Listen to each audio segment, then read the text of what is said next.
और लोकायुक्त।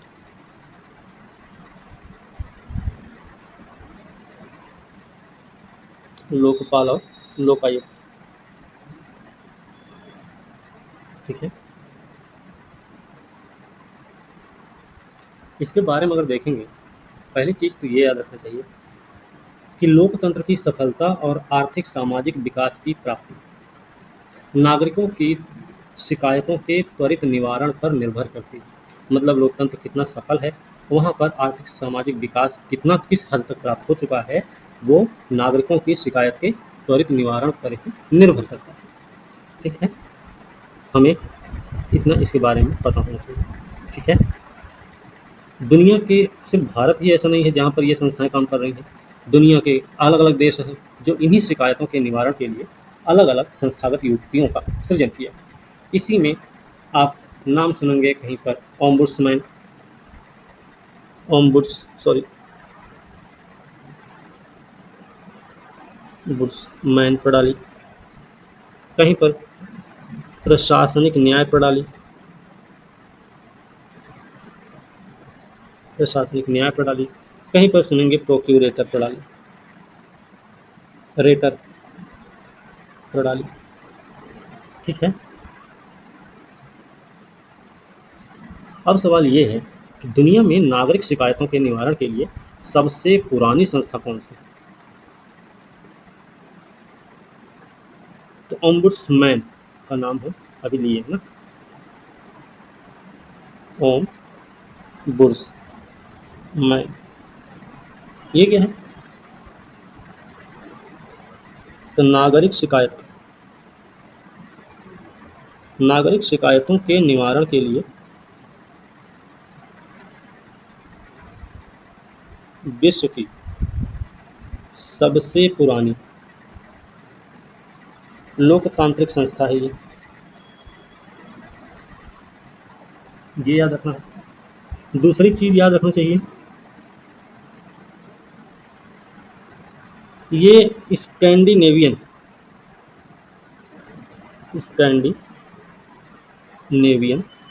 देशों की संस्था है, देशों की संस्था है। ठीक है।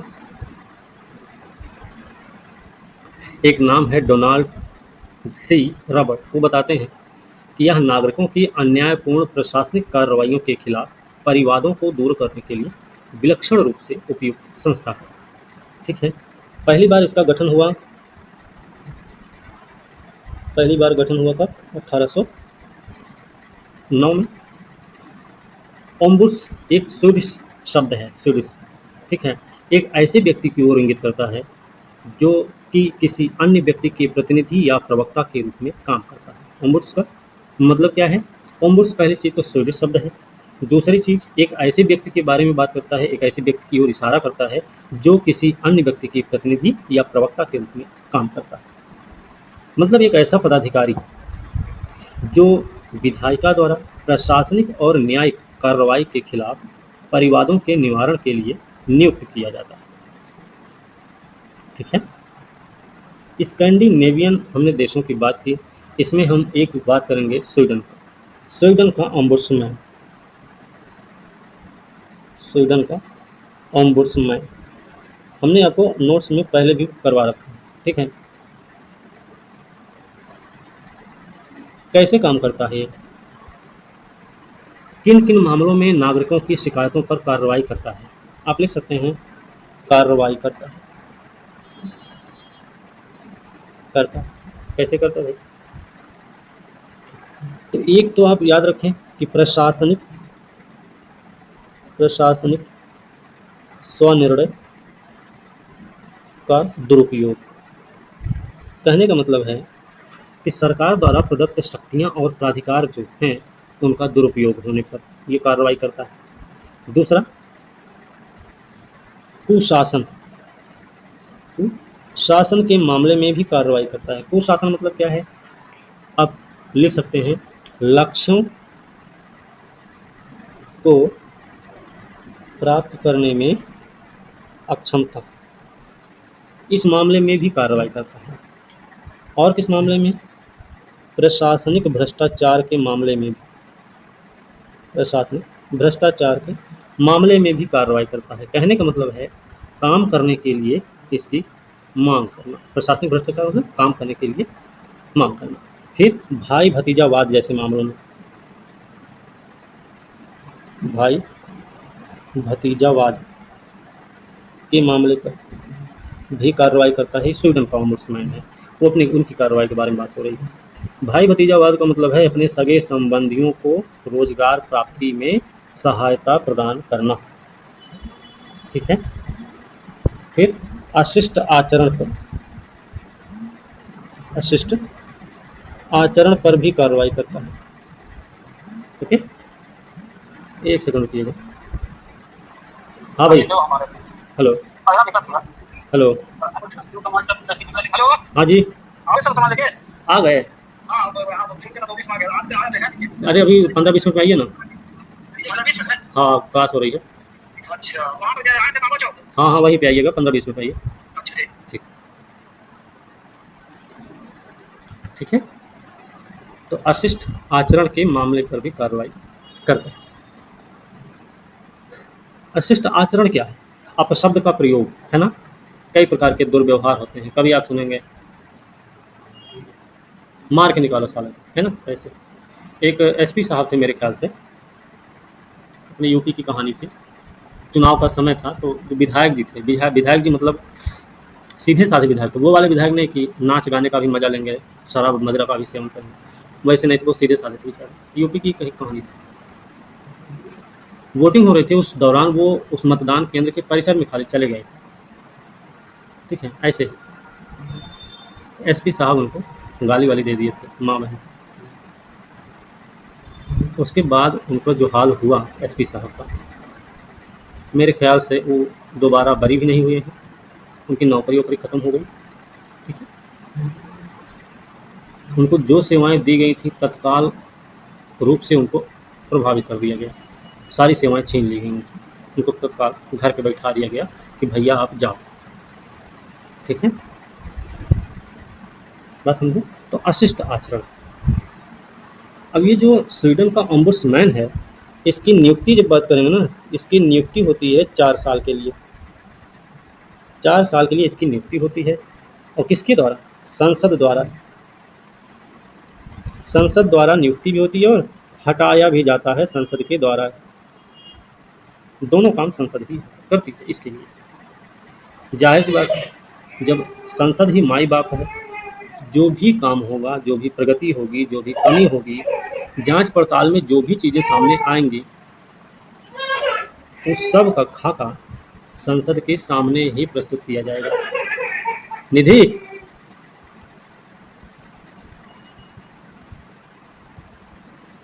ठीक है। तो संसद को ही अपना वार्षिक प्रतिवेदन सौंपता है। तो हम अगर बोलें स्वीडन के ओम्बुड्समैन के बारे में, तो स्वीडन का ओम्बुड्समैन कैसा है? संसदीय ओम्बुड्समैन है ये, हम बोल सकते हैं। ठीक है, याद रखना। ओके, अब हम अपने भारत में बात करेंगे। भारत में लोकपाल का क्या मामला है?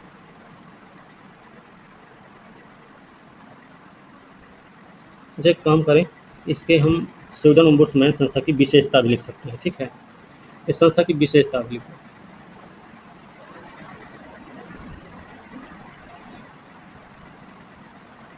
विशेषता जब देखेंगे तो कार्यपालिका की कार्रवाई से स्वतंत्र है। ठीक है, विशेषता क्या है? सॉरी,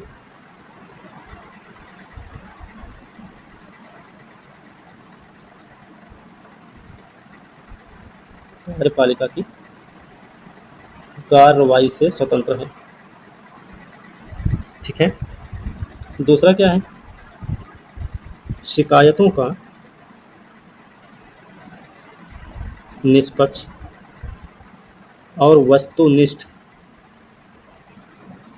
अनुसंधान।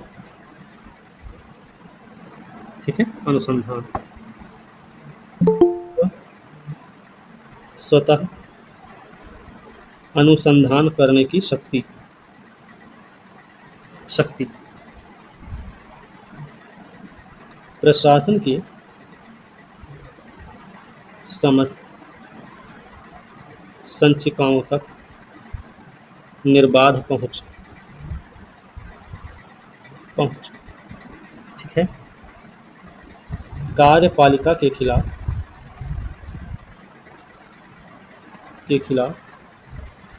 संसद को प्रतिवेदन देने का अधिकार।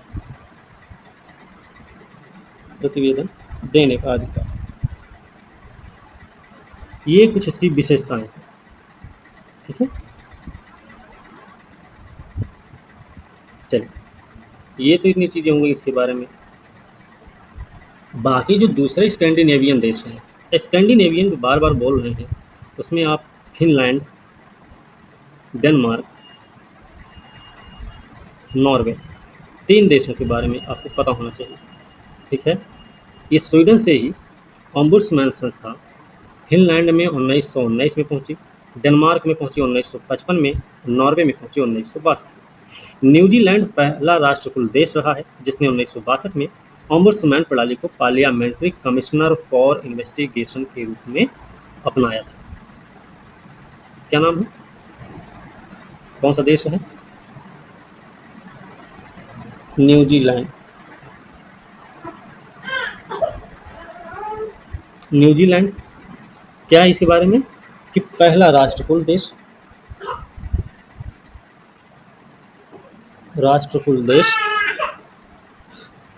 जिसने 1962 में ओम्बुड्समैन प्रणाली को पार्लियामेंट्री कमिश्नर फॉर इन्वेस्टिगेशन के रूप में अपनाया। वो न्यूजीलैंड पहला देश बना। 67 में ब्रिटेन ने ऐसे ही एक संस्था को अपनाया। उसके बाद दुनिया के करीब 40 से अधिक देशों ने ऐसी संस्था खड़ी कर दी। अलग अलग नाम है, जिम्मेदारियां भी अलग अलग रही, भारत भी। अब भारत का जो ओम्बुड्समैन उसको क्या बोलते हैं? भारत का जो ओम्बुड्समैन है उसका नाम है लोकपाल और लोकायुक्त। कितना नीचे करेंगे मेहनत, स्क्रीन शॉट लेने के लिए देखो तो सही। क्या ऐसा, वाह क्या बात है, ले ली। तो भारत का जो ओम्बुड्समैन है वो लोकपाल लोकायुक्त के नाम से जाना जाता है।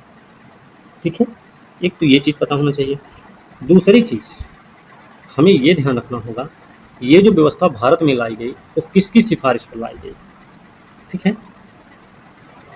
अच्छा, क्या ये चीन में भी उपलब्ध है? भाई समाजवादी देश, हालांकि जैसे सोवियत संघ है, रूस जिसको आज का सब बोलते हैं समय में, चीन, पोलैंड, हंगरी, चेकोस्लोवाकिया, रोमानिया, इन सब ने भी लोक परिवारों के लिए संस्थागत युक्ति का सृजन किया है। ठीक है। इन लोगों पार्लियामेंट्री के बाद क्या लिखें पूरा? Parliamentary commissioner for investigation. ठीक है। देखो,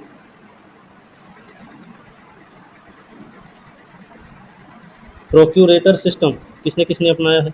मतलब ये भी वही है, ओम्बुड्समैन ही है, लेकिन इनके नाम अलग हैं। तो प्रोक्यूरेटर सिस्टम आप देखेंगे तो ये रूस में, चीन, हंगरी, पोलैंड, चेकोस्लोवाकिया, तो ऐसा ऐसा नाम है सबको, चेकोस्लोवाकिया, और रोमानिया में आपको देखने को मिलेगा। यहाँ के जो ओम्बुड्समैन है उनका नाम है प्रोक्यूरेटर सिस्टम। यहाँ पर इनकी नियुक्ति होती है 7 वर्ष, मतलब इनका कार्यकाल कितना होता है? 7 वर्ष का कार्यकाल होता है। बाकी आप देखेंगे बेल्जियम, ग्रीस, यूनान, तुर्की, अफ्रीका के कई सारे देश, यूरोप में, तो उनके भी अलग अलग काम हैं, नाम भी अलग अलग हैं, काम भी अलग अलग हैं। अब भारत की बात करेंगे। भारत की बात करें,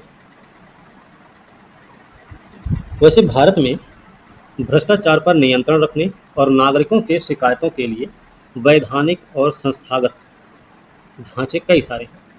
आप वैसे देखेंगे, लिख सकते हैं इसे, भ्रष्टाचार नियंत्रण और नागरिकों की शिकायत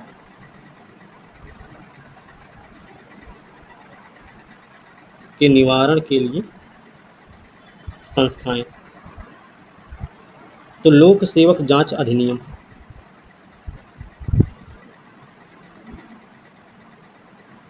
ये सब पहले से मौजूद है। 1850 में बना था, ये आया था अधिनियम। भारतीय दंड संहिता आई थी 1860 में। विशेष पुलिस प्रतिष्ठान अधिनियम 1941। दिल्ली पुलिस प्रतिष्ठान अधिनियम कब? 1946। भ्रष्टाचार निवारण अधिनियम 1988। ठीक है, ऐसे और भी हैं, तो कई सारे हैं। केंद्रीय अन्वेषण ब्यूरो है, केंद्रीय सतर्कता आयोग है, राज्य सतर्कता आयोग है, राज्यों में भ्रष्टाचार रोधी ब्यूरो है, जांच आयोग अधिनियम है, अखिल भारतीय सेवाएं नियमावली है, कई सारे ऐसे हैं। सर भारतीय दंड के बाद क्या लिखे? संहिता लिखी। हाँ, अब केंद्र में लोकपाल भी है। ठीक है, जो भारत में भ्रष्टाचार नियंत्रण, नागरिकों की शिकायतों के निवारण के लिए संस्थागत ढांचे उपलब्ध हैं भारत में, वो बहुत सारे हैं। उनमें से कुछ ये हैं, बाकी लोकपाल, लोकायुक्त भी उपलब्ध हैं, उन्हीं में शामिल है। ठीक है, अब भारत में लोकपाल की बात अगर करें, भारत में लोकपाल की अगर हम बात करेंगे, तब तो याद रखना है भारतीय प्रशासनिक सुधार आयोग की सिफारिश पर, है ना, इसका गठन हुआ। उद्देश्य क्या था इसका?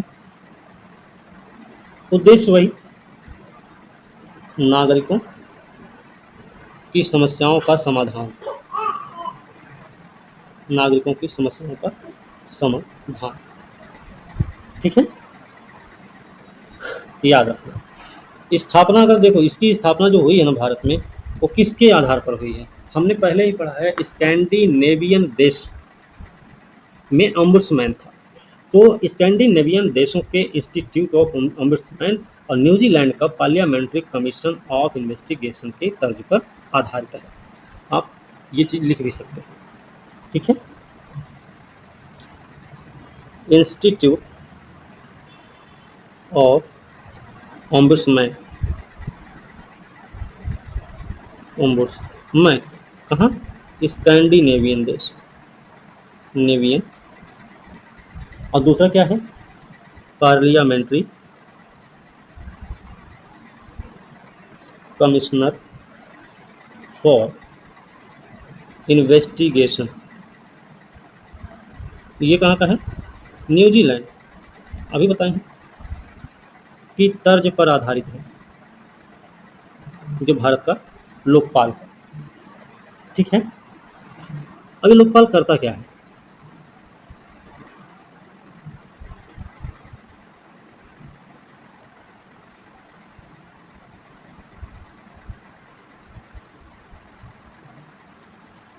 लोकपाल मंत्री, केंद्र, राज्य स्तर के सचिवों से संबंधित शिकायतों को देखता है, जो लोकपाल। ठीक है, क्या करता है? मंत्री और केंद्र राज्य स्तर के सचिव इसके दायरे में आते हैं। केंद्र व राज्य स्तर के सचिव इसके दायरे में आते हैं। ठीक है, ये चीज़ पता हुई।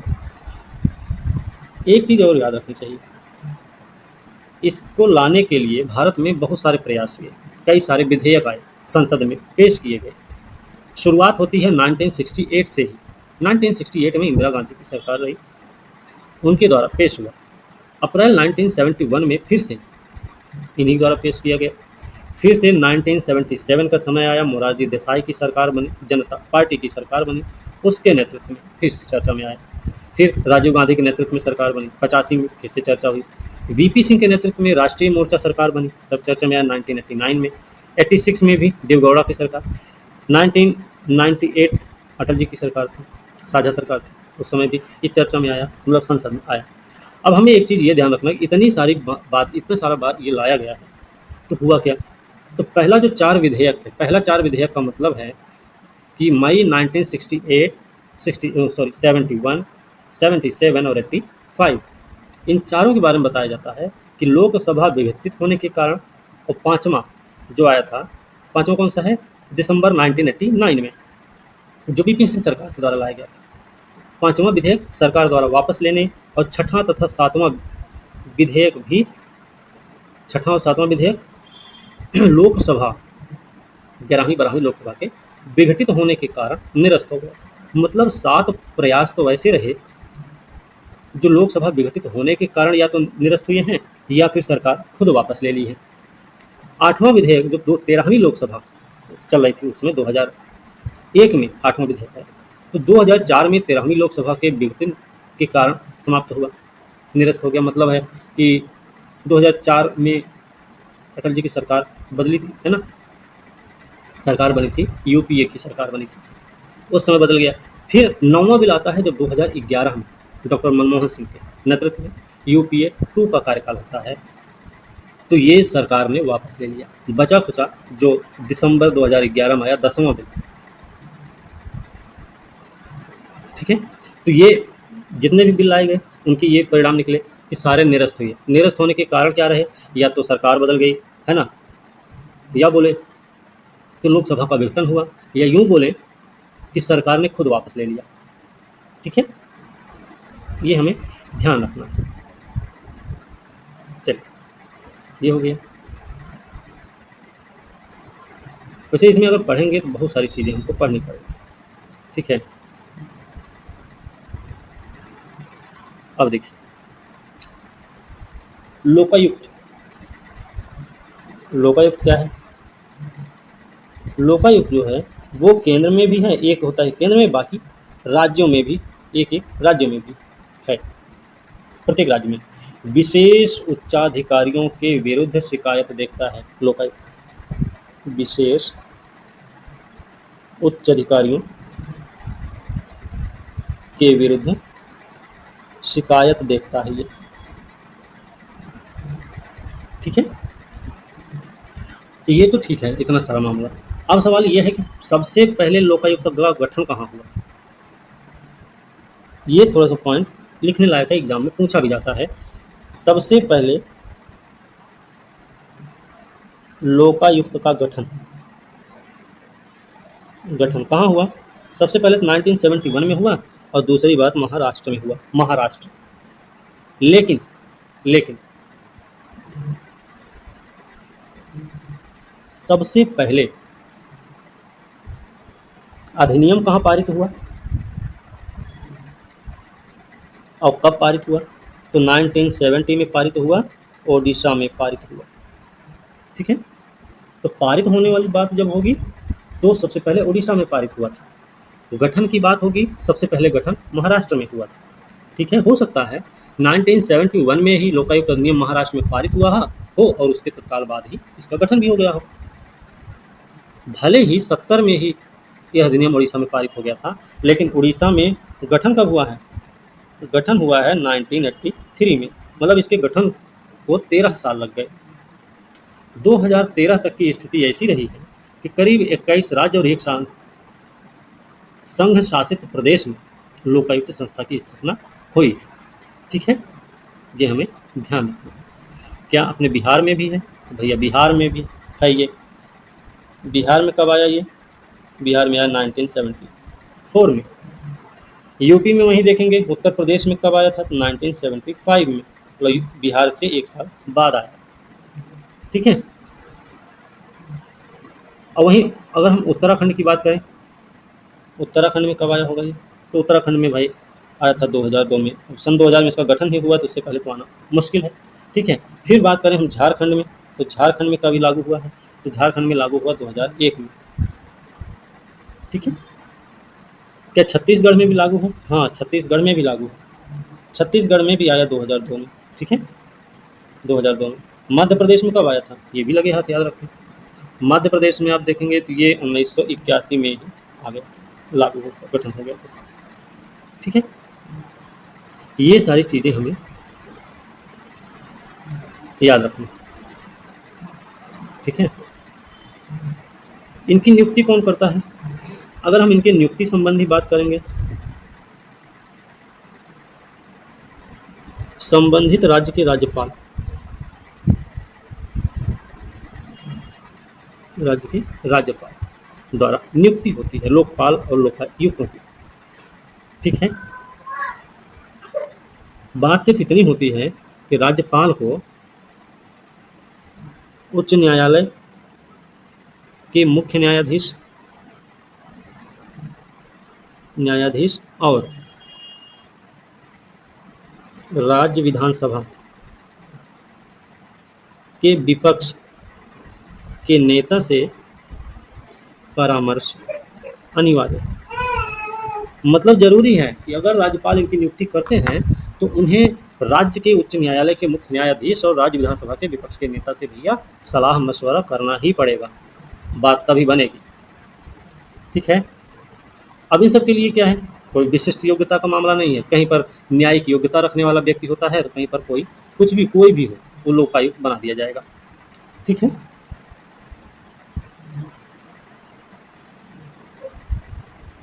संविधान द्वारा निर्धारित नहीं है। ठीक है, कहीं पर न्यायिक योग्यता वाला व्यक्ति होता है तो कहीं पर कोई भी हो सकता है। कार्यकाल की बात करें, इनका कार्यकाल क्या है, कार्यकाल इनका 5 वर्ष है या फिर 65 वर्ष है, जो भी पहले आ जाए उसी में इनको रिटायर कर दिया जाएगा।